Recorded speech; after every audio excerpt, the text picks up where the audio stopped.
masjid itu bukan beton dan besi, Ya. tapi fungsi dan kontribusi. Bayangin aja kalau semua masjid tuh benar-benar tertata ekosistemnya seperti itu, kita nggak akan tahu bagaimana Indonesia ke depannya. Punya mindset bahwa kita ini sedang menjadi pelayannya rumahnya Allah, perusahaannya Allah, ya kan? Maka kita harus punya mindset ya tadi ini masjid ini kaya, akan dikayakan Allah. Akan dikayakan Allah. Akan dikayakan Allah. Dengan berbagai macam cara tentunya. Kalau misalnya belum berhasil, belum bukan teorinya atau Qur'annya yang salah. Prakteknya kita yang salah. Maka kita harus belajar. Belajar, kita yang salah. Kalau kita, Qur'an ini kan mungkin benar atau pasti benar.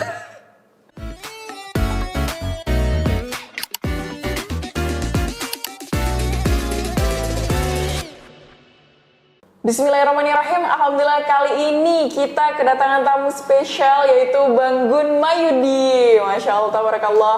Nah teman-teman, Bang Gun Mayudi ini merupakan Managing Director dari Masjid Enterprise. Apa itu Masjid Enterprise? Nanti kita bakal tanya-tanya sama Bang Gun Mayudi. Bang, Assalamualaikum. Waalaikumsalam, Mbak Mutia. Gimana kabarnya hari ini, Bang? Alhamdulillah sehat. Alhamdulillah sehat. Puasanya? Ini udah 22 ya? Iya, 22. Insya Allah udah mau Lebaran kan rasanya. Lebaran. Iya. Insya Allah. Alhamdulillah. Nah, Abang ada ini itikaf dan lain sebagainya di masjid. Ya, 10 malam terakhir nih karena memang Ramadan ini setahun sekali ya. Ya, jadi kita cobalah ambil momentum ini ya kan untuk ya beritikaf lah. Karena bulan-bulan lain agak sulit kayaknya mau itikaf. Betul banget. Ya kan? Nah, Insya Allah. Jadi dari malam 21, 22 sudah itikaf. Itu Abang masjidnya beda-beda atau gimana? Ini baru satu masjid aja. Baru satu masjid. Tapi Abang sebelumnya memang beda-beda atau satu aja? Sebelumnya dulu waktu kuliah sempat beda-beda. Oh, ini kok udah berkeluarga dengan lainnya Bang ya? Ini harus netap aja satu masjid. Yang deket rumah aja ya? Iya. Bisa pulang. Oh, gampang bisa pulang. Iya, benar-benar. Oke, Bang Gun. Nah, ini kan tadi kita udah spill nih Masjid Enterprise. Nah, boleh jelasin nggak Bang, apa sih Masjid Enterprise itu? Oke, baik. Ini pemirsa ya. Sahabat Qur'an boleh ya? Sahabat Qur'an. Tadi sudah dikenalkan sama Mutia. Saya sekarang diamanahkan sebagai Managing Director Masjid Enterprise. Jadi Masjid Enterprise itu adalah lembaga pendidikan, ya kan, dan pelatihan yang menarasikan dan mengedukasi masjid-masjid di seluruh Indonesia. Jadi bukan hanya masjid di seluruh Indonesia, tapi juga masjid-masjid seluruh dunia lah. Bagaimana mereka bisa berkontribusi, multifungsi, dan bermanfaat untuk umat. Itu intinya. Berarti udah skalanya internasional Bang? Alhamdulillah kita sudah 7 angkatan. Ya. Jadi pelatihan ini dilaksanakan 7 angkatan. Satu angkatan itu kurang lebih 100-an, bahkan pernah sampai 200-an. Jadi sudah ada 1000-an masjid yang ikut di seluruh Indonesia. Jadi semua provinsi ada. Bahkan ada dari Australia, kemudian ada dari Jepang, kemudian ada dari Qatar. Nah, tapi masjid pesertanya orang Indonesia yang ada di luar negeri gitu. Berarti WNI yang ada di luar negeri mereka gitu. Ada mengurus masjid di sana dan mereka ikut di pelatihan kita. Wah, luar biasa banget. Tapi kok boleh tahu udah berapa lama Bang untuk Masjid Enterprise ini? Tepatnya itu pandemi. Pas pandemi 2020 awal. 2020 kita di 2020 akhir itu karena memang waktu itu kan masjid-masjid tutup. Nah, kita waktu itu melihat ada fenomena apa nih, ya kan? Ini masjid tutup, ya kan? Nah, jadi kita juga belajar gitu, banyak referensi lah. Ada beberapa masjid di Indonesia yang kegiatan aktivitasnya itu bermanfaat untuk umat. Jadi masjid itu bukan hanya tempat sholat, Mutia sebenarnya. Kalau kita merujuk zaman Rasulullah, masjid itu multifungsi. Bahkan kalau dijelaskan oleh Imam Masjid Istiqlal itu ada 24 atau 25 fungsi, ya kan? Ada untuk fungsi ibadah, fungsi sosial, ekonomi, ya kan? Bahkan kesenian dan sebagainya. Nah, jadi rapat, menerima tamu itu di zaman Rasulullah dilakukan di masjid.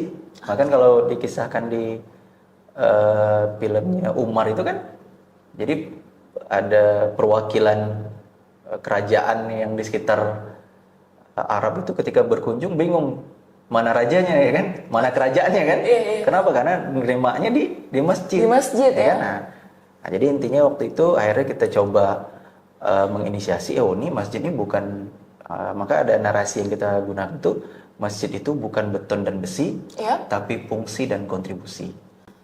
Berarti bukan bentuk masjidnya ya bang jadi bukan fokus, karena banyak pengurus masjid, mohon maaf ya, fokusnya tahun ini mau ganti keramik apa, nanti mau ganti kubah apa, nih ganti model apa. Ya, jadi sehingga orang hanya bisa melihat masjid, oh masjidnya indah, tapi kan hanya bisa dilihat di mata kan, masjidnya cantik, tapi masyarakat belum bisa merasakan peran masjid sesungguhnya. Nah, itu yang kita harapkan. Bagaimana peran masjid?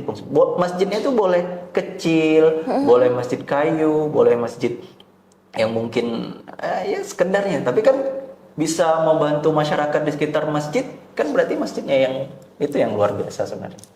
Iya banget sih. Jadi narasi itu yang kita, jadi bukan beton dan besi, tapi fungsi dan kontribusinya. Dan itu juga yang dilakukan Rasulullah, masjidnya ya nggak ada kubah kan, kalau kita lihat desainnya Masjid Nabawi itu ya dia hanya satu kotak itu aja. Itu narasi yang kita sampaikan. Alhamdulillah 1000 masjid itu kemudian bergerak, mereka bertransformasi ya menjadi masjid yang multifungsi dan multi kontribusinya.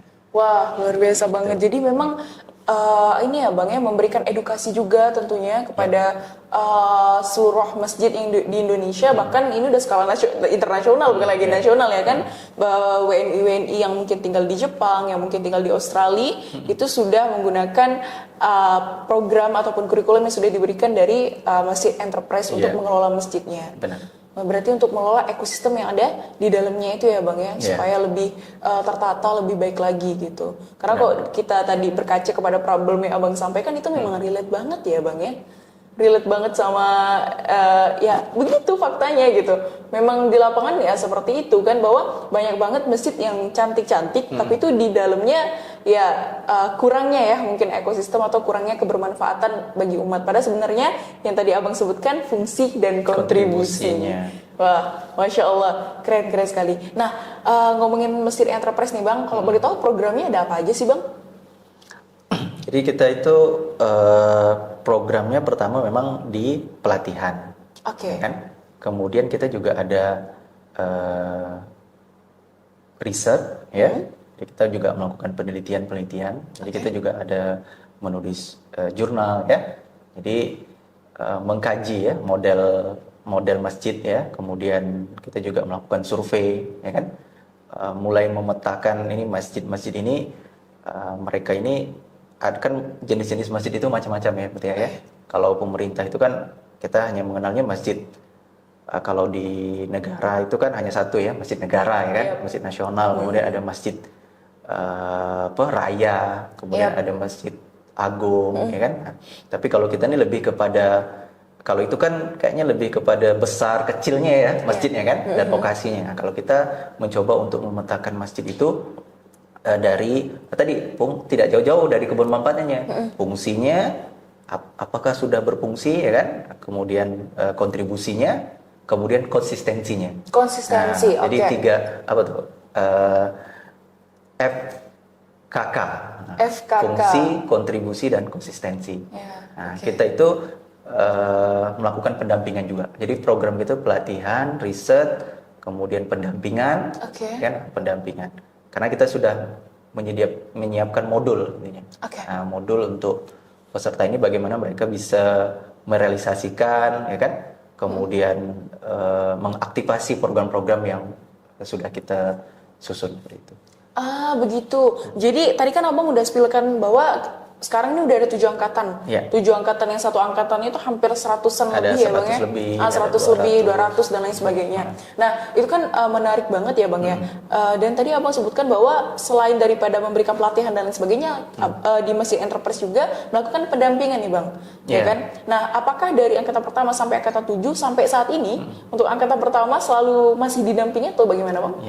kita tetap terhubung ya dalam ekosistem ya kan. Nah, Terkontrol berarti ya, Bang, kan, ya? terkoneksi setiap angkatan itu, bahkan kita juga buat mereka itu ada grup per wilayah juga, per provinsi. Nah, iya. jadi misalnya ada kegiatan di provinsi mana, jadi mereka ini saling belajar satu sama lain, Mbak Mutia. Jadi tidak lagi satu arah. Awalnya kan kita menyampaikan materi, tapi selanjutnya mereka juga bisa memberi informasi ya kan. Nah, kami ada program ini. Jadi ini bisa diikuti. Misalnya contoh misalnya di kita ada grup misalnya di Kalimantan Tengah ya kan. Jadi masjid ini share kegiatannya. Akhirnya yang ini oh ya boleh kami tiru. Jadi kalau amal soleh itu nggak boleh ada kompetitor ya kan. Sama-sama gitu kan. Nah, justru makin diikuti makin kita bahagia kan, makin senang. Nah, jadi kita saling belajar di situ. Jadi terus kalau yang memang untuk pendampingan khusus itu memang kita buat untuk yang mau mendirikan Baitul Mal. Baitul Mal ini kalau nama di Indonesia lebih dikenal sebagai UPZ atau LAS. Unit Pengumpul Zakat atau Lembaga Amil Zakat. Nah, itu kita dampingi supaya apa? Supaya masjid ini tadi mereka sudah tumbuh tadi kepemahaman mereka tentang masjid. Nah, setidaknya itu kan ada 4 pilar ya. Di masjid itu kita menamakannya ekosistem 4 pilar. Ekosistem 4 pilar ya. Yang pertama pilar Baitullah. Pilar Baitullah. Ya, jadi masjid itu pilar utamanya Baitullah. Nah, tempat orang untuk berkumpul kembali kepada Allah. Nah, DNA-nya ketaatan. Nah, jadi orang ke masjid itu apa? Supaya menjadi orang yang taat. Nah, itu DNA pertamanya. Pilar yang kedua, masjid ini harus jadi namanya pilar Baitul Quran. Jadi nggak bisa dipisahkan nih masjid, ya kan? Kemudian Quran, kan masjidnya kan tempat juga belajar Quran. Anak TPA, kemudian orang tua, muda, ibu-ibu pengajian kan di Quran. Belajar Qurannya di masjid. Nah, jadi itu fungsi keteladanan. Jadi bagaimana masjid ini harus mempunyai DNA keteladanan seperti itu. Kemudian yang ketiga itu DNA-nya kepedulian. Nah, ini Baitul Mal tadi, UPZ tadi. Nah, yang terakhir ini yang kemudian penting menurut saya. Jadi masjid itu setelah punya ketaatan, kemudian selanjutnya keteladanan, kemudian kepedulian. Dia sudah harus peduli. Fungsinya bukan lagi hanya ngurus fisik bangunan, tapi juga manusia-manusia yang di sekitar masjid, jamaahnya, keluarga jamaahnya, masyarakat sekitar. Baru yang terakhir kemandirian, sehingga masjid harus mandiri. Kita berharap masjid tidak ada lagi nanti itu masjid yang, mohon maaf ya, itu ada celengan di tengah jalan, ya kan? Atau minta-minta di tepi jalan, ya kan? Itu kan ketika orang melihatnya, loh, izah masjid ini di mana, ya kan? Iya, betul banget. Ya kan? Masjid ini kan rumahnya Allah. Harusnya dia sudah terpenuhi. Umat Islam ini apa nggak ada yang kaya, gitu kan? Harus sampai masjid minta-minta di tepi jalan. Bahkan ada yang kalau kita mau keluar kota ada yang sampai di tengah jalan kan? Bukan lagi tepi jalan, ya kan? Di tengah jalan. Itu kan minta bangunan. Jadi itu harus dengan cara yang elegan menurut saya. Jangan seperti itu. Elegan dan modern. Iya, elegan. Jadi masjid ini rumahnya Allah. Mall aja ditata hebat dan sebagainya. Maka kemarin prinsipnya kita itu teman-teman masjid, pengurus masjid itu kita ajak mereka untuk masjid harus punya sekolah. Masjid harus punya sekolah. Bukan sekolah yang punya masjid. Kan sekarang kan kebalik nih. Oh iya. Ya kan? Iya. Sholat di mana? Itu masjid punya sekolah. Iya. Atau masjid kampus misalnya. Terus misalnya sholat di mana? Di mall, masjid mall. Iya, masjid mall. Nah, jadi semangat teman-teman itu adalah bagaimana masjid nanti yang akan punya sekolah. Bahkan mungkin masjid yang punya universitas. Dan ini Al-Azhar itu kan awalnya masjid. Iya. Nah, jadi masjid yang kemudian mendirikan universitas. Kemudian nanti di kepedulian apa? Masjid yang punya lembaga sosial, masjid yang punya Baitul Mal, bukan. Jadi pemangku utamanya masjid. Jadi masjid nih yang punya izah. Ini kita mengembalikan izahnya masjid. Zaman Rasulullah itu, ya kan? Kemudian masjid yang punya supermarket, bukan supermarketnya masjid. Atau ini ada toko atau mall, supermarket, ada musola kecil, nah itu enggak kayak gitu. Jadi bagaimana masjid nanti yang punya ke semua ekosistem ini. Jadi masjid yang sebagai holdingnya. Iya, iya. Ya, masjid menjadi titik nolnya ketemunya. Iya, Ya, iya. Karena spiritnya karena itu, iya, karena kalau di zaman Nabi kan memang seperti itu ya, Bang ya. ya masjid yang menjadi pusatnya, Iya. pusat aktivitas Rasulullah, dan itu diikuti oleh penerusnya kan, Abu Bakar, Umar, Utsman. Ya selanjutnya kemudian berubah ya kan, ada menjadi istana, kerajaan dan sebagainya. Tapi kita mengembalikan fungsi masjid lagi sebenarnya. Jadi masjid itu sebagai titik nol, karena kita nih pasti balik ke masjid, ya kan? Betul. Datang sendiri atau diantar. Itu betul banget sih. Nah, itu Mutia. Jadi kalau boleh saya membahas satu ayat, gitu ya. Jadi kehadiran Masjid Enterprise ini tidak lepas dari spiritnya itu Quran surah At-Taubah ayat 18. Nah, jadi satu ayat itu, jadi Quran itu sebenarnya luar biasa. Quran itu powerful, ya kan? Jadi kalau kata guru saya itu, siapapun yang mendekat dengan Quran itu pasti mulia. Bahkan kulit kambing aja jadi mulia dia.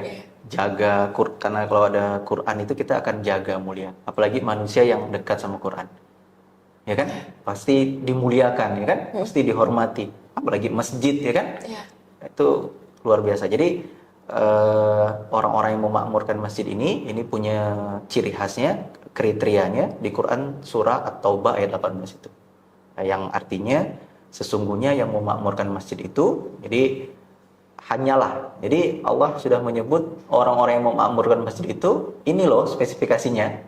Karena the only, ya kan? Hanyalah, gitu kan. Nah, betul. karena ayatnya itu innama. Kalau saya cari di bahasa Arab tuh, innama itu artinya sesungguhnya hanyalah, gitulah.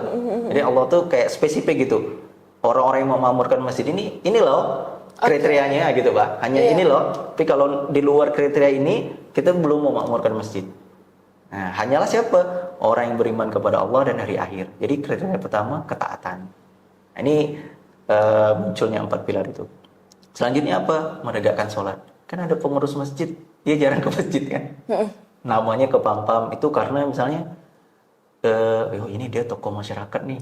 Nih kita perlu dananya nih. Kalau dia ini tokoh apa dan sebagainya, kita cantumkan saja dia sebagai pembina, pengawas dan sebagainya. Tapi dia nggak pernah ke masjid. Berarti ada yang salah dengan memakmurkan masjid. Nah, dia harus sholat. Yang ketiga, dia harus melaksanakan zakat. Berarti ada fungsi ketaatan di sini, ada fungsi keteladanan. Dia harus jadi contoh. Terus ada fungsi zakat, kepedulian di sini. Terakhir, yang tidak takut kepada siapapun kecuali kepada Allah. Inilah orang-orang yang mandiri tadi. Dia nggak takut dengan siapapun kecuali Allah. Jadi masjid itu nggak boleh bergantung. Kita nih kalau kita tidak masukkan dia nih, nanti masjid kita tidak jadi. Berarti ada yang salah dengan pengurus masjid. Dia takut sama manusia daripada sama Allah. Ini kan sekarang saya tanya Mutia, kalau Mutia punya rumah, terus misalnya ada orang yang mengurus rumah Mutia, bantu Mutia dan sebagainya.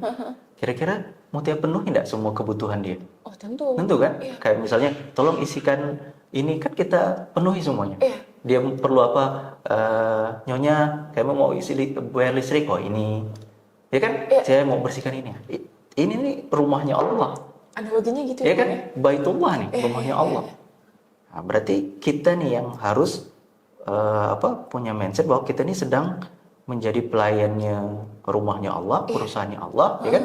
Maka kita harus punya mindset ya tadi ini masjid ini kaya, akan dikayakan Allah. Akan dikayakan Allah. Dengan berbagai macam cara tentunya. Kalau misalnya belum berhasil, belum bukan teorinya atau Qur'annya yang salah. Prakteknya kita yang salah. Maka kita harus belajar. Kita yang salah. Kalau kita, Quran ini kan mungkin benar atau pasti benar? Pasti benar dong. Pasti benar lah. Iya. Ya kan? Nggak mungkin Quran ini ada revisi atau apa, ya kan? Pasti benar nih. Pasti benar. Ayat-ayat Quran ini pasti benar. Kalau belum relate sama kita, bukan Quran yang menyesuaikan kita. Kita yang harus menyesuaikan Quran. Kalau ada yang belum relate, berarti kita yang belum menyesuaikan Quran kita. Hidup kita nih, ya Quran tuh petunjuk kan. Alif lam mim zalikal kitabul la raiba fi hudal lil muttaqin. Jadi petunjuk. Dia petunjuk. Kalau belum dapat petunjuknya, ya kita belum bertakwa, kita belum beriman. Nah, itu poinnya. Jadi masjid ini powerful, tidak dikelola saja, tidak diperhatikan saja, masjid ini bisa berjalan dengan sendiri, betul? Ya, betul banget. Betul? Betul. Ada nggak masjid yang tutup, bubar, itu nggak diurus loh. Pengurusnya tuh mungkin tua-tua renta kan, nggak paham sosial media, Betul, nggak betul paham banget. bisnis, tapi hanya ngurus saja masjid, tetap berjalan masjid. Tetap berjalan, betul iya, kan? betul banget. Orang tetap hadir, di situ ada nanti kegiatan-kegiatan. Apalagi kalau masjid ini dikelola, Ya, betul banget. dikelola anak muda, orang yang ahli bisnis, Yep. ya kan? Jadi jangan sampai masjid ini dipersepsikan kalau udah mau pensiun tua-tua baru ke masjid, gitu kan? Maka orang-orang kenapa? Tadi ekosistem ini, Iya. kan oke, yang bagian ketaatan ini alumni orang-orang yang pengen kembali ke Allah, pendosa-pendosa, ayo balik ke masjid, ya kan? Nanti kalau sudah balik ke masjid, sudah taat, kita buat sekolahnya kan perlu guru. Berarti perlu SDM yang ini kan pendidikan. Nanti ada lagi amal sosialnya kan perlu yang paham, ya kan? Nanti sampai ke ekonomi ya perlu juga orang-orang yang ahli di bidangnya masing-masing. Jadi ngurus masjid itu harus punya banyak SDM sebenarnya. Nah, iya. Tapi masalahnya kan memang kita ini problemnya di SDM juga, Bang. Iya kan? Bayangin aja mungkin kita ada nih Masjid Enterprise kan yang sudah menyediakan sebuah layanan istilahnya untuk pelatihan-pelatihan untuk membangkitkan ekosistem agar masjid ya kembalilah kepada seharusnya masjid seperti apa. Itu sebenarnya tujuannya ya, Bang ya. Betul. Nah, namun sayangnya masjid banyak dibangun, Bang. Namun SDM-nya yang kurang. Entah kurangnya aware dari masyarakat sekitar ataupun lainnya, itu tentunya akan menjadi sebuah fenomena kita yang udah terjadi saat ini ya kan, Bang, tentunya.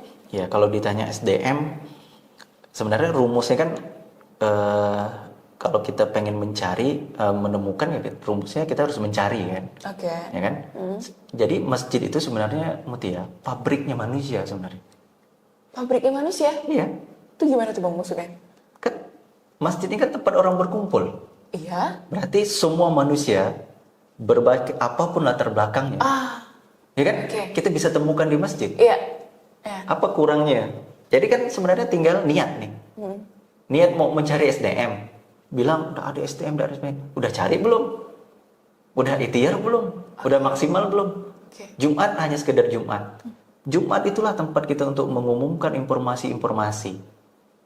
Masjid ini lagi perlu apa? Perlu dokter. Umumkan saja di sholat Jumat itu. Loh, ribuan orang misalnya. Ini kan nggak perlu undangan itu, kumpul. 200 orang. Masa sih 200 orang itu semuanya mau duafa semua? Pasti di situ ada dokter spesialis, di situ ada pengusaha, di situ ada orang yang pintar IT dan sebagainya. Kan kita tinggal umumkan, masjid ini perlu apa? Misalnya contoh nih, masjid insya Allah kita akan membuat sekolah. Tinggal mohon doanya ya Bapak Ibu jamaah, tapi masih ada satu kurang. Jadi kadang-kadang kita tuh mau buat program masjid itu, kalau kita berpikir tuh ada uangnya dulu, betul? Iya, betul banget. Kalau ada uang baru buat program kan? Iya. Padahal sebenarnya bukan yang penting tuh bukan uangnya dulu, Tapi programnya programnya dulu, dulu, rancang ya? dulu. Rancang dulu. Bisa jadi kita tuh nggak perlu uang. Oke. Guru ternyata ada orang nih dia udah lama nganggur, maksudnya gitu lah. Tapi pengen cari tempat untuk mengajar dan sebagainya. Kenapa enggak? Ya kan? Iya. Nah, nanti kita pikirkan bagaimana nanti untuk penghasilan dan sebagainya. Kan bisa lewat zakat, lewat infak dan sebagainya. Kenapa? Dia bisa bilillah. Orang yang berjuang di jalan Allah itu kan berhak untuk dapat zakat. Bahkan kita bisa umumkan, alhamdulillah kami ada pengusaha-pengusaha ini kan orang baik di dunia ini banyak sebenarnya. Iya, betul banget. Banyak sekali orang baik. Tengoklah, Indonesia ini kan negara paling dermawan sebenarnya. Iya, betul. Paling dermawan kan? Paling dermawan, bahkan pernah sampai dimasukin dalam berita internasional, Bang, pada saat itu. Dan itu saya baca itu kalau nggak salah hat trick lah. Pokoknya lebih dari 3 kali berturut-turut Indonesia ranking. Betul banget. Berarti orang baik banyak. Nah, yang kita perlukan adalah jadi jembatan untuk orang baik ini. Oke. Nah, masjid itu bisa jadi jembatan itu. Kenapa? Karena mereka percaya, oh ini untuk masjid. Oke. Oh masjid ada. Kan kalau masjidnya bermanfaat, saya tanya Mutia, mau nggak bantu masjid? Kalau masjid itu banyak manfaatnya. Pasti mau kan? Iya. Kita aja semangat lihat anak-anak banyak ke masjid. Ini kan ini ada satu masjid yang kebetulan saya sholat di situ, ada program namanya Tarawih Bahagia. Jadi setiap orang selesai sholat tarawih itu diberi hadiah, diundi. Ya, mereka buat dulu programnya dengan dana yang terbatas. Bahkan Masya Allah, ketika buat poster itu Mutia, mereka kan nampilin gambar-gambar hadiah itu. Dia tanya ke saya, "Bang, gambarnya hadiah apa? Yang sudah ada atau yang belum ada pun kita tampilkan." Tampilkan saja semua hadiah macam-macam, tulis di situ, hanya ilustrasi. Dan jadikan doa, mudah-mudahan ini bisa terrealisasi. Akhirnya dibuat apa hadiah di situ? Bahkan ada umrohnya. Foto hanya ilustrasi. Tarawih Bahagia. Malam keberapa kemudian itu diposting di MSN. Ada travel yang kemudian nanya, ada hadiah apa? Ini. Sudah ada umroh belum? Belum. Ya udah, saya kasih umroh. Jadi ada yang ngasih hadiah umroh. Hadiah berdatangan. Jadi yang paling penting adalah programnya dulu, mulai dulu. Kenapa? Karena kita yakin ini rumah Allah. Kita ngajak orang, kita ke masjid aja Allah udah senang kan, bahagia. Betul. Apalagi kita nih jadi apa ya, wasilah gitu ya. Wasilah untuk orang senang ke masjid. Nah, kita ajak mereka, Bu, ke masjid itu utamanya ibadah. Hadiah ini bonus gitu. Jadi datang untuk ibadah, pulang bawa hadiah kayak gitulah. Udah alhamdulillah, sekarang hadiahnya macam-macam orang bantu. Ada yang bantu mainan, nengok anak-anak ramai dan sebagainya, umroh. Berarti kan niat, ikhtiar, ya kan? Jadi inilah kemudian yang kita semangat ini yang kemudian kita bagikan ke masjid-masjid di seluruh Indonesia. Itu sebenarnya spiritnya. Wah, luar biasa. Ternyata memang se-powerful itu masjid ya Bang ya. Bayangin aja kalau semua masjid itu benar-benar tertata ekosistemnya seperti itu, kita nggak akan tahu bagaimana Indonesia ke depannya. Itu kalau kita khayalin aja itu akan luar biasa banget. Apalagi mayoritas di Indonesia paling banyak muslimnya. Iya, benar sekali. Luar Banyak biasa. masjid-masjid besar Mutia lihat. Banyak banget dong. Tapi secara fungsinya masih belum maksimal. Benar. Karena ini sebenarnya ada motif pertanyaan juga sama Bang nih, bahwa kebanyakan masjid ini Bang, after sholat Isya udah tuh mati semua. Ya, tutup. Itu gimana tuh pendapat Abang tuh? Dapat. Jadi yang kita sampaikan tuh bahwa masjid itu ya dia kan tempat kembali ya. Iya. Ini juga miris ya, ini ada kisah. Jadi orang itu dia ada masalah, problem dengan keluarganya. Ya kan? Terus bingung. Suami ini bingung mau kemana, kan lagi ada masalah sama keluarga kan. Kemana tempat pelarian? Harusnya kemana? Harusnya ke masjid dong. Cari ketenangan kan? Iya. Cari ketenangan. Dia di rumah nih mungkin ya sedang ada masalah gitu kan.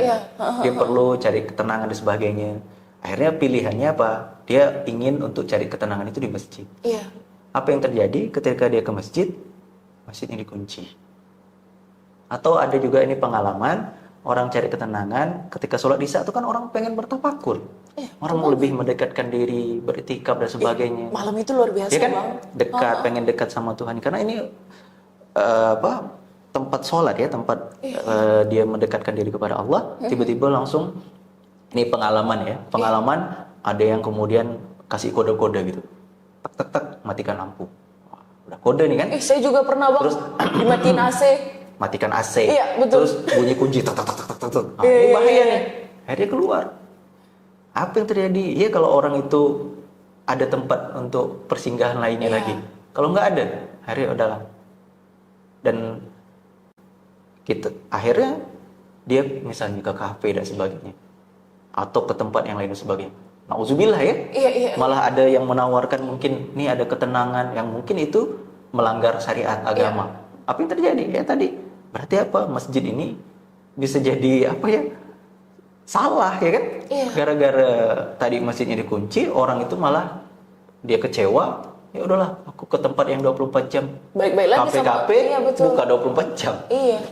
Balik lagi sama yang Abang sampaikan kan, fungsi dan kontribusi. Fungsi dan kontribusinya.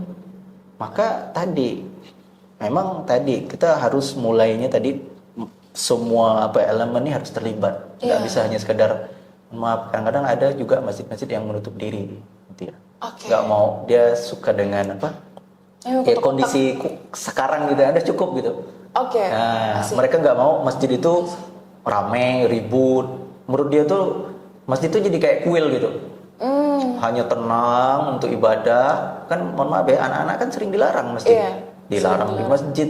Bahkan ada yang melakukan disuruh ini loh, keluar, Bang, kekerasan. kekerasan. Bahkan itu bisa jadi apa ya? Benak mereka akhirnya trauma loh ke Iya, masjid. betul banget. Itu udah banyak banget sih, Bang. Heeh. Iya, bahkan ada misalnya kita bawa anak khawatir kan ke masjid. Iya. Ada beberapa masjid itu yang, hei ribut anak-anak nih. Loh, ya anak-anak wajar ribut. Itu dunianya. Kalau bapak-bapak ribut di masjid itu baru kurang ajar. Jadi anak-anak tuh suara itu di Turki, itu anak-anak bermain bersama imamnya. Ah, Ya kan? iya. Ada saya lihat Imamnya cuplikan yang videonya. diajak bermain Iya, dan iya, sebagainya. Kan Rasulullah cucu-cucunya kan sampai naik ke ketika Rasulullah sholat, kan kenapa Rasulullah lama? Oh, ini ada ahli Husain dan Hasan yang sedang bermain. Artinya Rasulullah aja nggak melarang. Iya. Ini orang sekarang ini merasa pengen khusyuk gitu kan? Loh, suara anak-anak itulah jangan sampai ketika kita nanti tidak ada anak-anak baru kita bingung, kok anak-anak tidak ada Iya, masjid, baru betul kita banget. kecewa, sedih. Tidak ada suara. Justru dengan ada suara anak-anak di masjid itu kita harus bahagia, Iya, betul. karena mereka lah nanti akan meneruskan nih, Iya. ya kan? Nah, tuh, jadi Tapi anak-anak tuh gimana? Udah dibikin trauma dulu, Bang, anak-anak tuh, Bang. itu maka PR besar. Maka kemarin Masjid Enterprise ini kita sedang menyusun juga masing-masing kita sekarang sedang membuat narasi baru namanya keluarga masjid. Iya. Nah, jadi kita udah merangkum kawan-kawan ini, ya kita ini seperti keluarga lah gitu. Iya. Nah, keluarga masjid jadi nggak ada batasan lagi, jadi borderless gitu. Iya. Kemana kita ada keluarga. Jadi sekarang kalau saya safar ataupun adalah kegiatan keluar tuh, alhamdulillah banyak keluarga ya. Di Jogja ada. Kenapa? Itu keluarga kita. Oke. Bahkan mereka, ayo nginap di sini, nginap di sini. Bahkan ada masjid, kalau misalnya saya di Jakarta tuh nawarin, yuk nginap. Ada masjid yang punya penginapan, banyak, Dan itu gratis. gratis. Kalaupun kita mau infak. Tapi kan daripada misalnya kita nginap di hotel atau apa misalnya, bagus kita nginap di masjid kan. Iya. Fasilitasnya kan kita perlu tempat tidur dan ini aja. Jadi banyak, ada mes dan sebagainya. Kita bahagia gitu. Masjid ini masjid hotel punya masjid ya? Iya. Jadi masjid yang punya hotel. Nah, itu Kan balik keren, kan? lagi sama yang Abang Iya, sampaikan ya, masjid bahwa dia punya menjadi hotel. Masjidnya titiknya. sebagai titik ininya Oke. utamanya. Wah, Masjid luar sebagai biasa pusatnya. banget. Iya. Bahkan sampai keseluruhan segala lini ya, Bang, penginapan, kemudian sekolah dan lain sebagainya. Ya, tadi itu. saya bilang 25 fungsi itu dijelaskan sama Imam Istiqlal. Kita membaginya 4 itu tadi. Iya, 4 Kategorikan yang 4. Jadi ada fungsi ibadah, fungsi pendidikan, Iya. kemudian fungsi sosial dan fungsi ekonomi. 4 ini saja diterapkan, insya Allah masjidnya sudah multifungsi dan kontribusi. Oke. 4 saja. Cuman dari 4 itu memang yang 3 dulu ya, Bang, kita selesaikan. Harus itu dulu. Kalau langsung ke 4, biasanya orang akan ribut ya. Iya, betul. Karena dia sudah orientasinya material. Iya. Profit kan. Kalau ndak untung nanti ini akhirnya ribut, menyalahkan satu sama lain, ini rugi dan sebagainya. Iya. Tapi kalau udah satu hati, terus sudah sering berbagi, sehingga kemandirian amal usahanya itu hanya untuk mensupport kegiatan-kegiatan masjid, memakmurkan jamaahnya, ya kan, mensejahterakan masyarakat di sekitarnya. Itu tujuannya.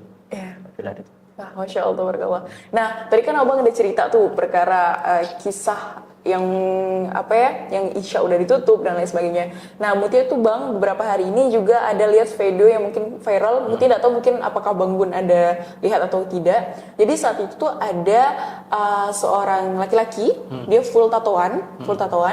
Kemudian dalam keadaan capek, mungkin habis mabuk, keadaan lagi mabuk, beliau menggunakan celana jeans, kalau tidak salah ya, Bang ya, kemudian menggunakan kaos, lalu dia datang ke masjid dalam keadaan mabuk. Nah, itu kan kalau tidak salah memang ada hadis atau apa ya, Bang ya, bahwa disampaikan kita nggak boleh ke masjid dalam keadaan mabuk dan lain sebagainya. Nah, cuman tentunya hadis itu muncul pasti ada sebuah alasan dan pasti ada pemaparannya ya kan Bang. Nggak mungkin kalau kita sampai nggak memanusiakan manusia. Nah, saat itu ada pro kontra Bang. Pada saat beliau ini datang ke masjid, beliau duduk. Kita kan apa yang tadi Abang sampaikan bahwa mungkin kita nggak tahu problemnya apa ya kan, sampai dia lari ke situ, kemudian akhirnya dia balik ke masjid gitu kan. Nah, di saat itu ada yang pro kontra Bang jamaah di sana. Ada yang mengusir dia, suruh pulang dan lain sebagainya.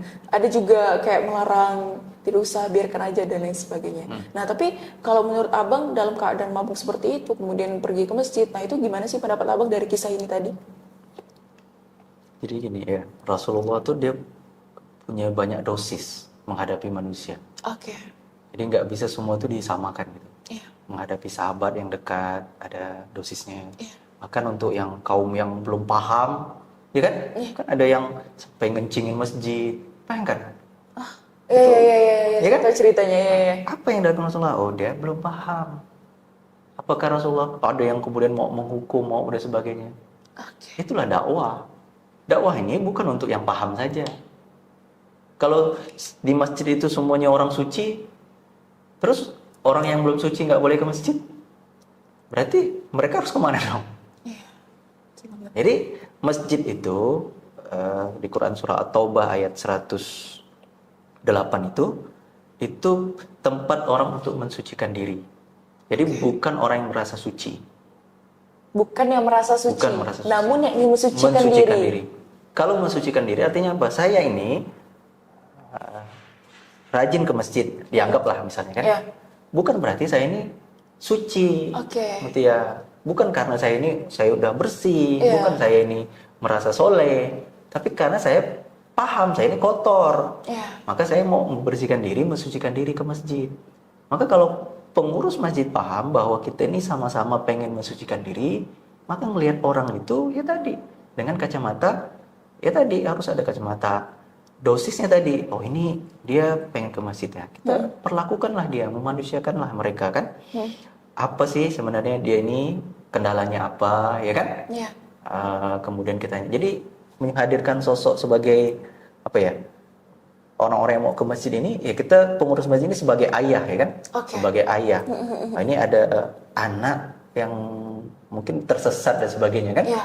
Nah, di situ kita bisa sedia. Itu sering ya, maksudnya saya bertemu dengan beberapa orang yang hijrah, ya kan? Yang hijrah, ada yang keluar masuk penjara, kemudian macam-macam ya. Iya. Nah, ya udah saya ajak ke masjid aja, ketemu di masjid, ya kan? Kemudian di situ kenapa? Karena dia pengen membersihkan diri, dia pengen menenangkan diri dan sebagainya. Karena kalau kita usir dan sebagainya, ya bisa jadi apa? Dia nggak mau ke masjid lagi. Dia nggak mau ke mungkin. masjid lagi dan sebagainya. Jadi yang dimaksud dengan area suci itu kan sebenarnya hanya yang terbatas saja. Ada area suci kan? Dia mungkin pernah batas suci ya kan? Iya. Maka masjid itu kan dia kawasan ya, Iya. kawasan kan. Kawasan masjid ini kan ada WC, betul? Iya, betul. Kan bukan berarti WC itu suci, maksudnya di sini tidak boleh masuk ya. Artinya ketika ada orang pemabuk, ya mungkin kita tidak arahkan dia ke tempat yang imam sholat dan sebagainya kan kita jaga. Tapi kan ada dapur, Iya, betul. mungkin ada kamar. Iya. Apakah itu semua area suci? Enggak kan? Iya, betul. Ini kadang orang kan sering nih, mohon maaf ya, ke toilet misalnya kan.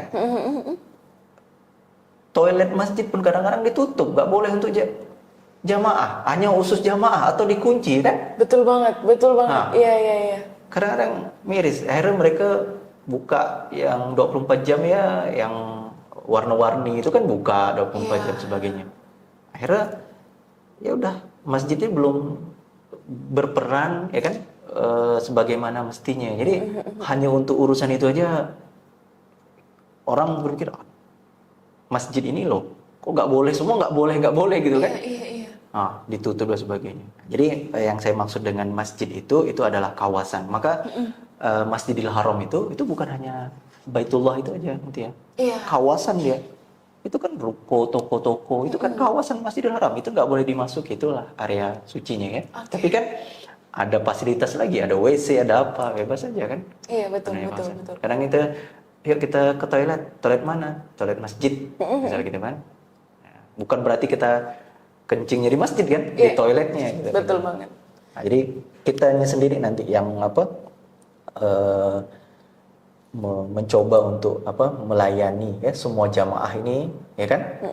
Sebagaimana Rasulullah melayani umatnya kan, sesuai dengan dosisnya. Masya Allah, ini keren banget sih Masjid Enterprise Bang.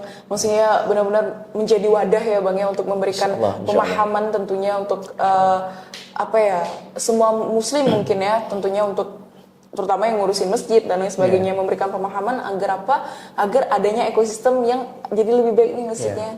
Karena balik-balik lagi sih yang seperti kita ngomongin, andai saja ya seluruh masjid itu benar-benar menerapkan ekosistem yang seperti ini misalnya, itu justru akan lebih baik sekali, akan jauh lebih baik mungkin ke depannya. Harusnya. Dan menurut saya penting gini Bang, ada dukungan pemerintah untuk atas apa yang sudah ada. Ini menurut saya seperti itu sih. Karena kalau udah pemerintah mewajibkan kita untuk misalnya belajar Quran di masjid misalnya, tentu masyarakat akan welcome dong. Itu akan mudah, maka sebenarnya Masjid Enterprise tuh harus bisa juga dengan pemerintah juga sih. Kita berkolaborasi ya, jadi kita pernah berkolaborasi dengan organisasi ya Muhammadiyah, kita juga DMI, Dewan Masjid. Ya kan kalau masjid ini kan pemerintah itu diwakili oleh DMI ya, Dewan Masjid Indonesia ya kan, kolaborasi. Sebenarnya DMI pun sudah menarasikan itu, masjid itu bukan hanya sekedar tempat ibadah ya, tapi bagaimana masjid itu bisa dirasakan manfaatnya. Itu disampaikan oleh ketua umumnya ya kan. Betul banget. Tapi itu tadi ini balik lagi ke orang-orangnya. Masjid pemerintah ini juga harus bisa jadi contoh. Dan yang mulai bergerak ini kan sebenarnya ya masyarakat ini. Tanpa dukungan pemerintah aja bisa gitu. Apalagi kata Mutia tadi kan dapat dukungan pemerintah. Betul banget. Dan kita melihat sahabat-sahabat yang mengikuti pelatihan ini sebenarnya dia terbuka aja untuk umum. Awalnya kita batasi untuk pengurus masjid, tapi banyak permintaan Mutia. Ada yang boleh nggak saya belum punya masjid tapi saya jamaah misalnya. Boleh nggak saya bahkan ada yang ngikut itu, mereka itu kayak organisasi gitu ya, ya kan, organisasi sosial lah gitu. Begitu selesai mengikuti pelatihan kita, mindsetnya langsung berubah, langsung mendirikan masjid. Dan merubah organisasi sosialnya itu jadi masjid. Walaupun belum ada fisiknya, tapi dia sudah meniatkan bahwa organisasi sosialnya adalah masjid. Jadi di brandingnya masjid. Di mana itu Bang? Banyak, ada beberapa tempat. Misalnya contoh yang ini aja ya, misalnya kayak di yang ada di Lombok, itu masjidnya belum jadi. Tapi organisasinya dia sudah menerapkan Baitullahnya, Baitul Qur'annya, Baitul Mal. Jadi sesuai dengan kita sampaikan tadi. Jadi bukan fisiknya nih, fungsi dan kontribusinya. Kayak ini satu lagi nih yang lagi viral juga di masjid di Jepang itu, Yokohama itu. Alhamdulillah sudah membebaskan lahan. Awalnya dia beraktivitas hanya di community center. Nah sekarang masjidnya belum jadi, tapi aktivitas community centernya itu udah 4 pilar itu. Nah, jadi secara ininya ruhnya basisnya sudah masjid.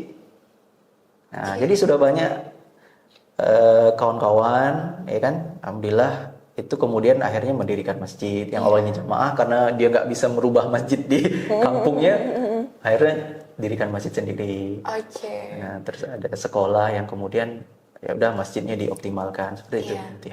Berarti penerimaan masyarakat juga luar biasa ya Bang ya? Iya, karena mungkin kita memahami karena ruh spiritnya tadi itu bahasa masjid ini bahasa yang universal dan bisa diterima oleh semua orang, terutama umat Islam. Nah Bang, kalau tadi kan kita bahas masjid nih, sebenarnya masjid itu boleh nggak sih Bang kayak kita jadikan tempat untuk tidur atau istirahat gitu? Kok tidur lah terutama? Dilarang tidur ya, dilarang dilarang ya. Kan itu sering tulisannya, dilarang tidur dan sebagainya. Itu orang itikaf tuh banyak tidur, banyak. Boleh sebenarnya. Jadi boleh sebenarnya? Boleh. Jadi kan tidur itu sebenarnya kenapa dilarang? Mungkin ada mau sholat, mengganggu dan sebagainya kan. Yang perlu ini kan pengurus ini kan mengatur saja sebenarnya. Mana mungkin area untuk istirahat dan sebagainya. Jadi misalnya kayak saya bilang ada masjid ramah musafir, itu kan keren tuh. Ada beberapa di Indonesia masjid ramah musafir. Kenapa? Jadi musafir tuh nggak perlu lagi karena kan kadang-kadang mereka perjalanan orang kadang-kadang naik pesawat itu bukan karena bukan karena kepentingan ada dua dan sebagainya gitu ya. Karena memang keperluan, misalnya orang tua dan sebagainya. Mereka nggak ada uang sebenarnya, tapi terpaksa naik pesawat. Betul. Nah, mereka harus menginap loh di mana dan musafir dan sebagainya. Maka sekarang ini peserta di pelatihan kita tuh ada masjid yang di bandara. Jadi mereka sekarang masjidnya ramah musafir, boleh nginap di bandara, mereka sediakan menu, minuman, kopi, teh dan sebagainya. Nah, masjid-masjid itu ramah musafir, ya kan? Ada orang yang mungkin dalam perjalanan, daripada kemalaman, lebih baik nginap di masjid. Wah, luar biasa. Nah, kalau tadi kan kita ada bahas program-program tuh ya Bang, luar biasa banyak program-programnya, terus yang fokusnya kepada 4 pilar itu tadi ya Bang ya. Nah, Muti pengen ini sih Bang, kalau kayak Baitullah dan lain sebagainya tuh Muti udah oke banget lah nih, udah paham banget. Nah, terus untuk yang Baitul Qur'annya nih Bang. Nah, itu kan pasti dari Masjid Enterprise itu tuh ada yang namanya program-program untuk belajar Quran dan lain sebagainya. Boleh dijelasin nggak Bang, sebenarnya program belajar Quran dari Masjid Enterprise tuh untuk masjid-masjid nanti ke depannya bakal seperti apa sih Bang? Pertama kita menyampaikan dulu spirit Qurannya kan, why Qurannya dulu, biar paham, supaya mereka bersemangat untuk menjalankan program Baitul Qurannya, supaya tahu dulu nih why-nya, strong why-nya. Kenapa harus belajar Quran? Belajar Quran itu kan udah kita sampaikan. Nah, aktivasi ini salah satu contohnya aja, bagaimana masjid itu setiap hari harus berinteraksi dengan Quran. Maka salah satu program ini kita ada One Day One Juice, ODOS itu kan. Nah, ODOS itu, jadi selesai sholat, jadi kita ada modulnya, kita ada SOP-nya, bagaimana masjid-masjid itu sudah mulai menerapkan nih, yang bisa setelah selesai sholat, mereka baca 2 halaman. Nah, terus setelah itu kita ajak mereka untuk khataman Quran. Jadi masjid itu setiap tahun, bukan lagi setiap tahun khataman, tapi setiap bulan. Kenapa? Karena one day one juz kan? Berarti sebulan sekali 30 juz. 30 juz khataman. Khusus laki-laki ya? Nah, ke perempuan perempuan ada ini ya. Tapi boleh ikut kan? Merayakan kan, bahagia. Nah, itu salah satu. Terus kita juga ada berkolaborasi dengan metode-metode kayak misalnya bagaimana menghafal itu mudah. Menghafal itu mudah, kayak meme gitu tuh, menghafal itu mudah. Kita juga berkolaborasi sebenarnya kemarin dengan teman-teman yang basisnya Quran ya. Seperti misalnya kayak Quran ini kan Quran ya, basicnya kan. Nah, jadi kita share juga misalnya bagi teman-teman masjid ya kan, yang ingin belajar Quran, metode Quran ya kan, nah, berlangganan seperti itu. Jadi sebenarnya relate karena sesuai kan, karena fungsi tadi Baitullah itu sudah ya kan. Selanjutnya kita bagaimana menerapkan fungsi Baitul Quran ya kan, dengan berbagai macam metode harusnya. TPA itu kan salah satunya kan, paling umum lah. Nah, tapi pendekatan lainnya bagaimana belajar Quran kan sudah ada teknologi ya kan. Nah, kita juga harus menyesuaikan eranya hari ini. Mungkin anak-anak muda kalau diajak TPA, itu untuk anak-anak katanya kan. Nah, kenapa enggak? Misalnya kita ajak belajar Quran, nah itu metode meme misalnya dengan Quran dan sebagainya. Nah, itu pendekatan-pendekatan kita lakukan untuk yang di Baitul Qurannya. Oh, berarti lumayan banyak juga ya Bang pendekatannya, maksudnya banyak beberapa metode juga yang dilakukan. Ada yang versi teknologi dengan bantuan mungkin seperti Quran juga kolaborasinya, kemudian ada MIM, yang menghafal itu mudah dan sebagainya. Wah, luar biasa banget. Keren. Oke, Bang. Setelah Mutia sedikit stalking nih Instagram Abang nih, semakin Mutia stalking ke bawah, ternyata Abang dulu pernah tinggal di Jepang ya? Oh ya, 2 tahun. 2 tahun ya di Jepang? Oh iya, berarti udah bisa bahasa Jepang dong? Skoshi, sedikit. Oke. Kalau bahasa Jepangnya selamat datang? Oh, selamat datang apa ya? Apa? Iraishamase. Iraishamase. Banyak lupa sudah punya. 2017 pulang. 2017 pulang, berarti perginya itu 2015 ya? 2015. Wah. Nah, ngomongin soal Jepang ini kan asik nih Bang ya. Maksudnya Muslim di Jepang itu kan minoritas banget ya Bang ya. Bahkan masjid mungkin bisa dihitung ya kalau di Jepang itu. Ya nggak sih? Masjid bisa dihitung, tapi saya nggak tahu update sekarang ya. Memang terbatas ya. Terus ini satu provinsi, kalau kita kan satu provinsi ini Kalimantan Barat aja ratusan ya. Udah banyak banget ya kan? Bang. 400-an masjid atau ya kalau satu provinsi itu 2-3 gitu aja. Kan? Sedikit itu ya bang ya. Tapi kalau kuil-kuil banyak pasti di sana ya. Ya, kuil-kuil banyak. Tapi abang tahu nggak sih yang kemarin itu katanya banyak orang Jepang yang masuk Islam? Abang tahu nggak sih berita itu? Yang baru-baru ini kan, berarti Iya, saya baru-baru udah nggak di sana ya. Kalau di sana itu selama saya di sana memang ada. Jadi orang Jepang yang Muslim itu ada. Yang Bahkan mualaf ada yang ketemu enggak? Iya ketemu yang asli Jepangnya, mereka bahkan ada yang dai-nya, jadi mereka juga berdakwah gitu ya dengan bahasa Jepangnya ada.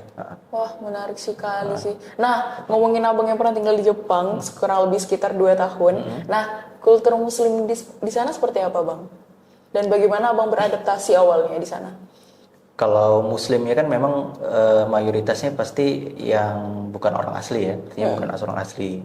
Pendatang, mereka ini ada yang bekerja, gitu. ada yang belajar, ya kan? Berarti yang benar-benar asli Jepang kemudian Muslim itu? Ya sedikit ya. Sedikit banget ya? Mereka kita aja minoritas ya kan? Iya. Nah, mereka tuh minoritas lagi gitu. Di bawahnya lagi?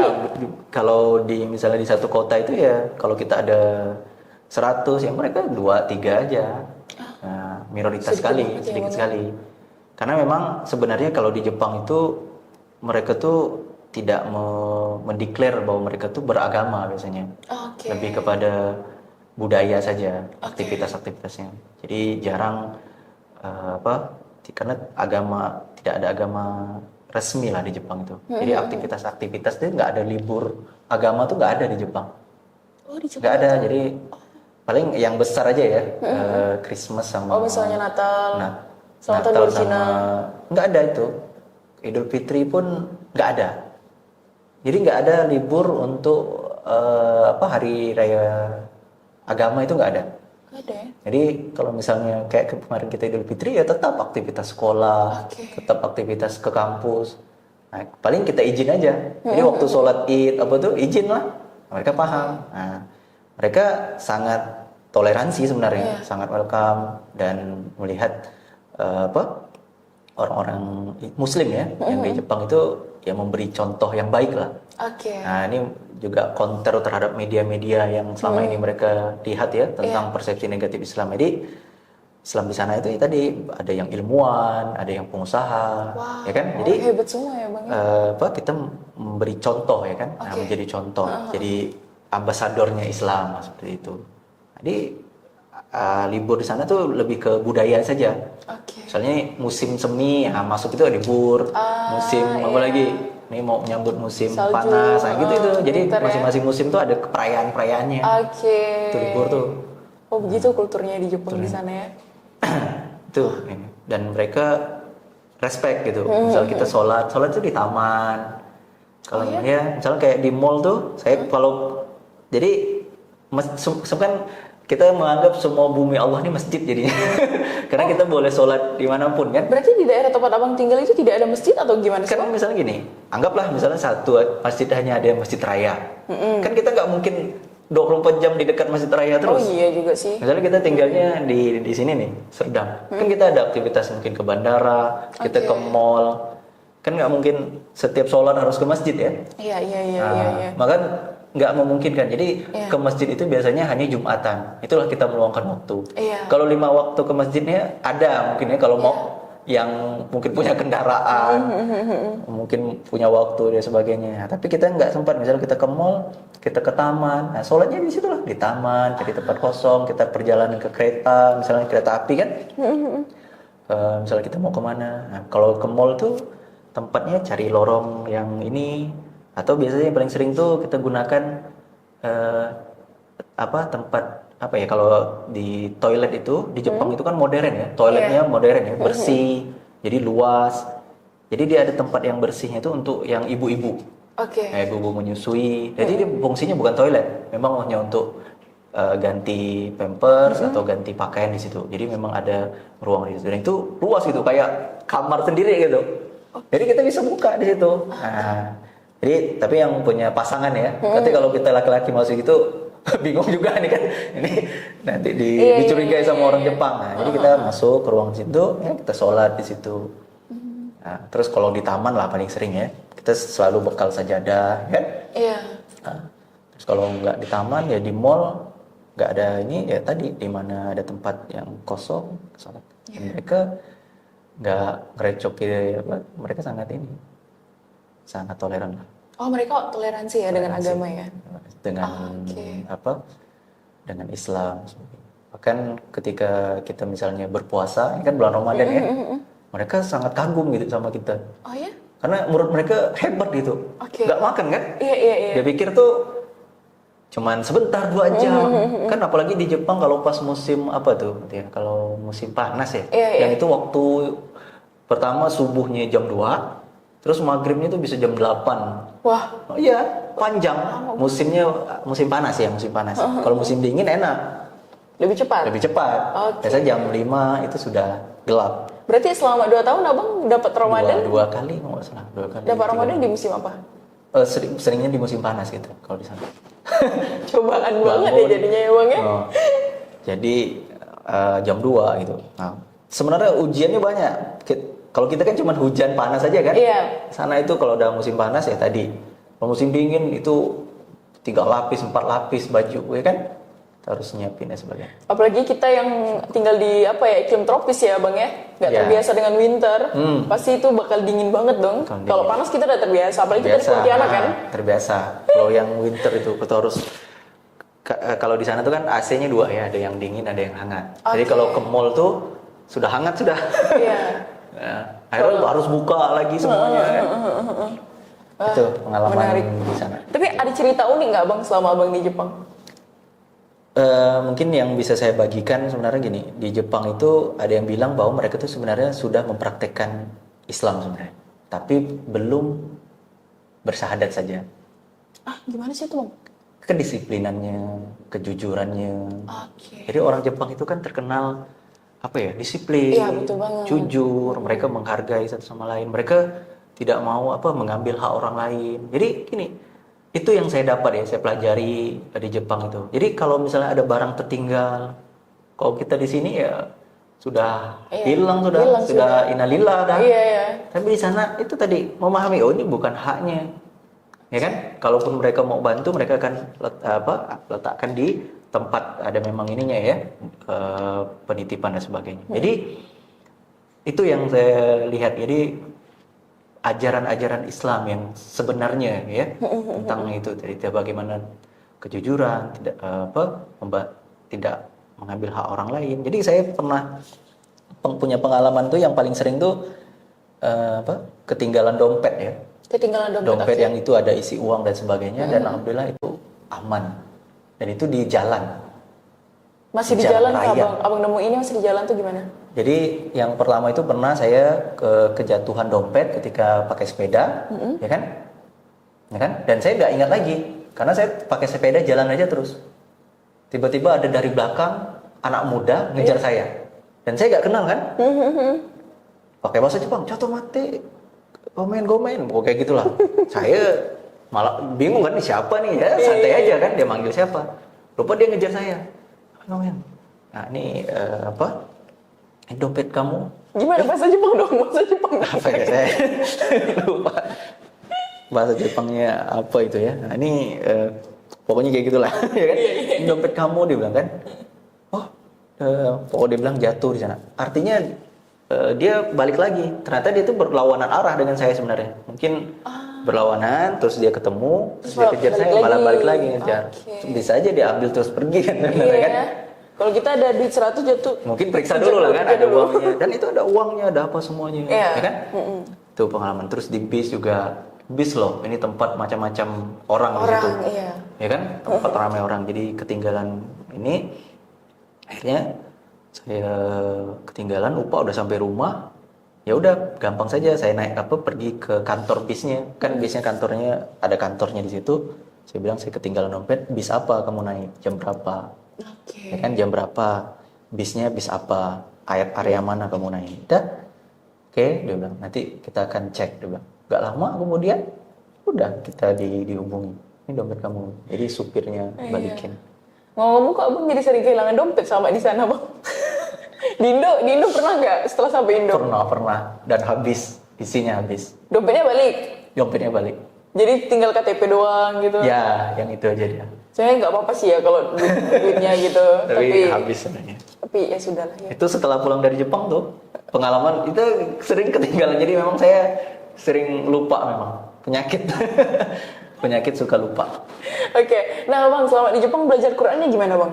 Belajar Qurannya. Yap. Kita ada ustadz juga di sana. Jadi ada Berarti tetap rutin ikut kajian juga ya? jadi ada kajian, kita ada namanya forum komunikasi masyarakat Islam. Karena kebetulan saya waktu itu di daerah Tsukuba, jadi namanya Forum Komunikasi Masyarakat Islam Tsukuba. Nah, di situ ada ketuanya, ada sekretarisnya, ada anggota-anggotanya. Nah, saya pernah jadi sekretarisnya, ya kan? Nah, kita buat tuh kajian pekanan. Belajar ngaji, baca Quran, terus kita buat forum, nanti ada keluarga setiap bulan. Jadi buat acara-acara aja, kumpul di situ. Jadi udah kayak keluarga kita. Kita kalau mau pulang itu nanti akan ada acara perpisahan, ya kan? Nah, seperti itu. Itu. Wah, luar biasa banget. Oke, Bang, ini apa ya? Lebih ke closing statement aja sih, karena sudah diingatin kita Bang bahwa sudah 1 jam, sudah jalan 1 jam, nggak terasa. Saya juga nggak terasa, tahu-tahu udah 1 jam aja nih percakapan kita hari ini. Nah, mungkin lebih ke closing statement aja sih Bang, mungkin pesan untuk teman-teman ya, terutama untuk kaum Gen Z, kaum milenial yang lagi nonton, yang kan sekarang di masjid ini gini Bang, masjid kan seperti yang Abang bilang kan bahwa banyaknya orang tua yang datang nih, anak muda kan jarang banget ke masjid, padahal apalagi laki-laki kan tuh bahkan sampai diwajibkan ya Bang ya untuk ke masjid. Kalau udah ini kan sebagai imam, nah itu kalau sholat di rumah nanti dia sama dengan perempuan. Nah itu, jadi soleha bukan soleh ya Bang ya? Nah, soleha dia, ganti nama. Iya, boleh dong Bang, silakan. Jadi gini, untuk anak muda ya, karena biar fokusnya untuk generasi milenial, mereka ini sebenarnya perlu kita beri motivasi sebenarnya. Kadang-kadang mereka tuh nggak mau ke masjid itu mutia karena mereka berpikiran, saya ini belum soleh katanya. Saya ini masih banyak dosa, saya ini masih kotor, saya ini masih sering maksiat dan sebagainya. Nah, jadi itu kadang-kadang yang membuat mereka berjarak gitu. Dan ditambah lagi pengurus masjid yang kemudian nggak ramah gitu. Ngelihat anak muda itu ya nakal gitu kan. Kan persepsi orang tua, maaf ya, ini pengalaman saya juga ketika ngajak anak muda ke masjid itu. Jadi persepsi orang tua tuh ya meremehkan, anak muda ini bisa apa sih? Mereka tuh maunya anak muda tuh yang harus apa ya, sempurna gitu. Perfect. Padahal mungkin kalau kita lihat orang tua ya, kalau kita mau merenung, kita ini dulu juga nggak baik-baik amat ya kan. Betul. Kita punya masa lalu juga ya kan. Nah, kalaulah tidak ada yang menolong kita, tidak nerima kita, mungkin kita akan terus di jalan yang salah itu gitu. Iya, betul banget. Jadi anak muda ini, jadi jangan ke masjid itu jangan nunggu soleh gitu. Ke masjid saja. Insya Allah nanti kita akan berusaha untuk jadi orang soleh. Berat. Seperti yang saya sampaikan tadi, masjid itu bukan tempat orang yang suci, tapi orang yang ingin mensucikan diri. Jadi jangan pernah pikir saya belum suci, saya masih kotor. Nah, di masjid inilah nanti kita akan terjaga. Dengan dekat di masjid ini, akhirnya kita akan mikir, nggak mungkin orang berbuat maksiat di masjid, nggak, mustahil. Mau dia sejahat apapun, ya. Nggak mungkin dia, bolehlah dia misalnya berbuat jahat ya kan di luar sana. Tapi kan akhirnya kan mikir juga, kok aku ke masjid terus maksiat lagi. Mungkin pertama-tama hal itu yang dilakukan kan. Tapi lama-lama kan ketika Allah melihat ada kemauan, ada ikhtiar, ya kan, dia tetap istiqomah, ya. Kayak tadi manusia ini bukan malaikat kan, dia mudah tergoda. Maka saran saya tetap aja ke masjid, ya kan, istiqomah ke masjid, dekat ke masjid, ya kan, karena bagian dari kewajiban kita. Karena sholat itu adalah kunci kewajiban. Kalaulah kita masih belum suci, belum bersih, nah jangan sampai kita meninggalkan kewajiban kita. Tetap saja, fokus saja.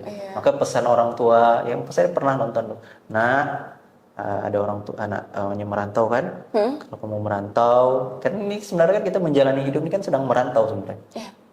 Kemanapun kamu pergi, jangan pernah tinggalkan masjid, jangan pernah lupa sholat. Itu aja sebenarnya kuncinya.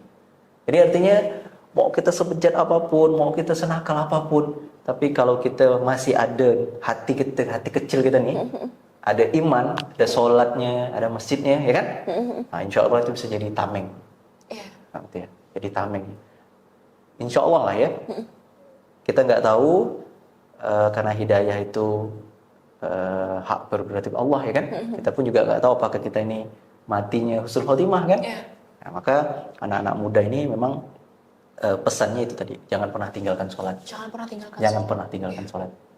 Karena kita sudah rukun iman, rukun Islam syahadatnya sudah, ya kan? Ini yang kedua ini sholat. Kan ada dianalogikan tuh kalau udah meninggalkan sholat tuh jatuh lah. Masalah saya yang misalnya kita megang sesuatu, kalau kita nggak haji nih masih aman, tapi kalau udah meninggalkan sholat, hancur lah semuanya. Jadi udah nggak ada tameng lagi lah. Jadi untuk jaga itu memang tameng itu. Dan di mana sholat? Di masjid. Di masjid, kan? Terutama untuk laki-laki ya bang ya. Di masjid. Bukan di rumah. Bukan di rumah, itu perempuan itu kok. Terus di masjid. Iya. Karena kan gini bang, saking asingnya mungkin sholat dan Islam, bahkan orang yang rajin ke masjid, rajin sholat aja dibilang alim kan. Padahal seperti yang bilang, kita ke masjid bukan merasa suci, tapi kita ingin mensucikan diri.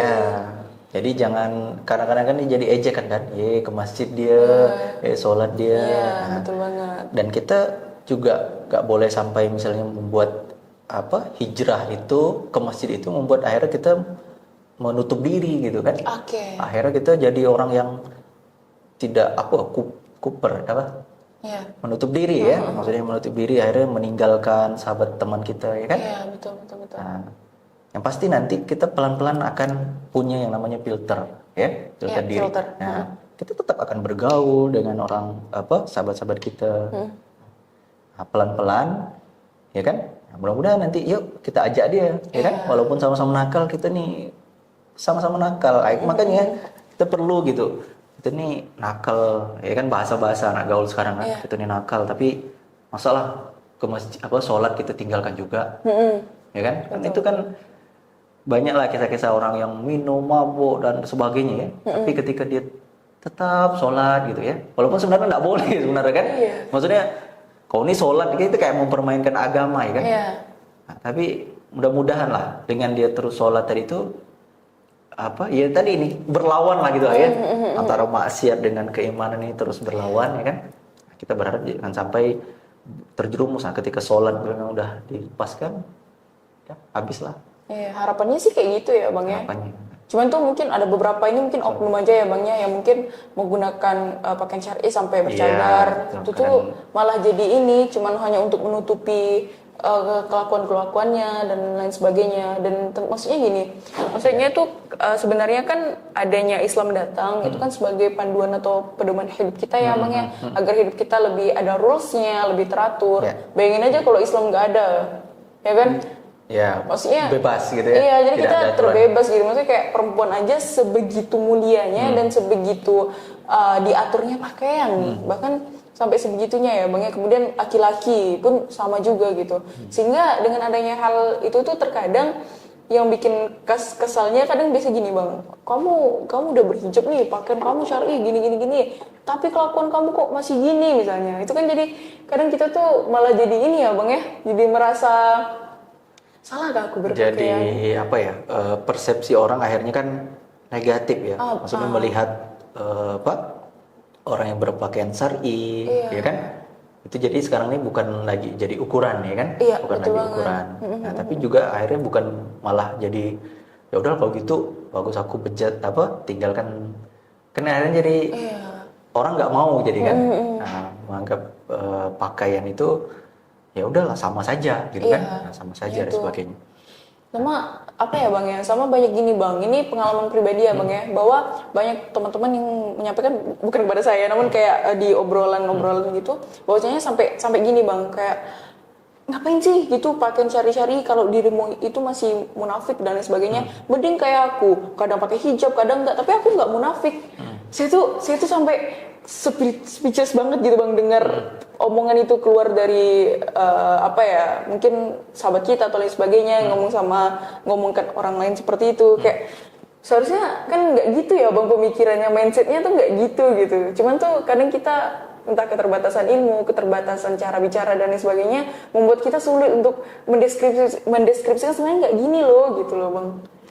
Iya, karena memang dia melihat fenomena ya kan, orang-orang apa yang berpakaian syar'i itu ya tadi mereka yang korupsi ya kan, kemudian mereka yang munafik tadi itu kan, bahasanya lingkungannya kan.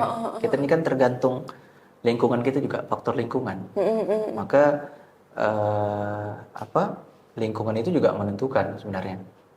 Jadi bukan berarti yang mohon maaf ya, kadang-kadang kita itu ya kayak maksudnya menghina gitu. Ya udahlah, nanti aku pakaian muslim tapi aku tetap bebas seperti itu kan. Nah, jadi sebenarnya pasti ada hikmahnya. Jadi gini, saya memahami syariat Islam itu sebenarnya mudah. Di syariat Islam itu pasti selalu ada hikmahnya. Kenapa ini? Kan kadang-kadang kok ini haram sih? Nah, gitu kan? Pasti ada hikmahnya gitu, Pak. Nah, kadang kan kita yang aja nggak sampai ilmunya gitu, Pak. Betul. Nah, jadi jangan langsung menjudge, nggak ada gunanya, sama saja lah, haram, halal, yang penting kan kebaikan, nah gitu kan. Padahal pasti ada hikmahnya gitu. Kenapa ini Allah larang? Nah, termasuk juga berpakaian syar'i ini gitu. Pasti ada hikmahnya. Ya kan? Nah, orang yang memakai itu mungkin belum paham hikmahnya itu gitu, Pak.